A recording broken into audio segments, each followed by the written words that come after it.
Sandra, at that announcement in Florida, Benny Johnson compared the threat against him and his family with the text scandal surrounding Democrat candidate Jay Jones in the Virginia Attorney General's race. Listen here. You might want to say another left-wing radical, another extremist. And to that, I would like to direct your attention to the state of Virginia, where Democrats have nominated and are about to vote for the chief law enforcement officer in that state, a man who has done the exact same thing. An individual who's calling for the assassination by bullets of Republicans that he disagrees with. The same violent text scandal came up at the Virginia gubernatorial debate last night. Here is the response from Democratic candidate Abigail Spanberger.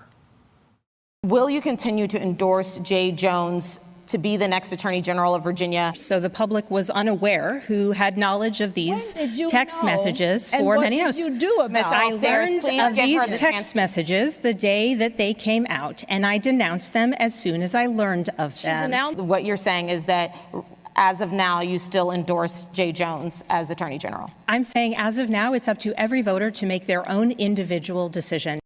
Let's bring in Fox News contributor Byron York for more on this. Boy, she could have been on Dancing with the Stars with that answer. You know, it seems pretty clear. It's October 10th. The election is 3.5 weeks away. Democrats are not going to let Jay Jones go. And if there was any opportunity that Abigail Spanberger was going to take to say, no, I do not support him, he should not be the Attorney General of Virginia, it would have been last night, and she didn't do it. I think the only problem was that Winsome Earl Sears kept interrupting Spanberger while she was not answering questions.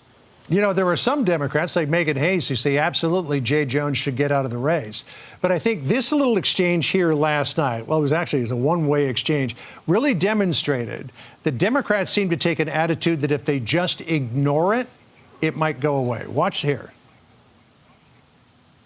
Would it take him pulling the trigger? Is that what would do it? And then you would say he needs to get out of the race? Abigail, you have nothing to say? Abigail. What if he said it about your 3 children? Is that when you would say he should get out of the race, Abigail? You're running to be governor. Saved by the bell there, but my goodness. Wow. I don't think I've seen a candidate ignore the other person on stage to that degree ever. Yeah, and on such a serious question, obviously, first of all, Spanberger is ahead in the polls. We've seen some partisan Republican polling saying that she's up by maybe 4 points, partisan Democratic polling saying she's up by maybe 9 points, so she's up. And it's possible that Democrats think, well, they can just get across the line even with their Jay Jones problem, and be all right. But that was a terrible moment you just pointed out last night.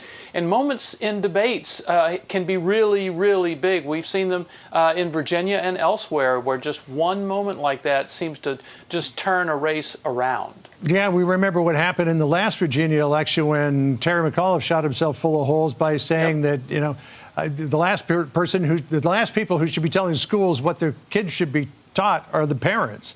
There was another interesting moment talking about schools and kids' sports teams, etc., regarding transgender individuals that didn't seem to go too well for Spanberger. Listen here. I'm a mother of 3 daughters in Virginia public schools, and nothing is more important to me than their safety. Once again, the question was, should transgender girls who are biological males be allowed to use girls' bathrooms and play on girls' sports teams? I think it's incumbent upon parents and educators and administrators in each local community to make decisions locally. There should never be nude men in locker rooms. We finally have her saying that.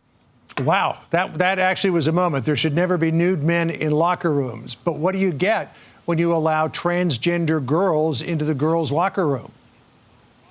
Yeah, and this is not a theoretical question. In Northern Virginia, there's the case, and everybody in that room knew about it, the case of a 58-year-old registered sex offender, been jailed many times, multiple offender named Richard Cox, who has claimed that he is a woman in order to go into girls' locker rooms and expose himself and Fairfax County let him do it because he claimed that he was female. So this is actually an issue. What's going to be the electoral issue is, we know that's an issue with Republican voters. We know it's an issue with some independent voters. But will it actually be a decisive moment for some Democratic voters? Polls have not shown that so far. We'll see.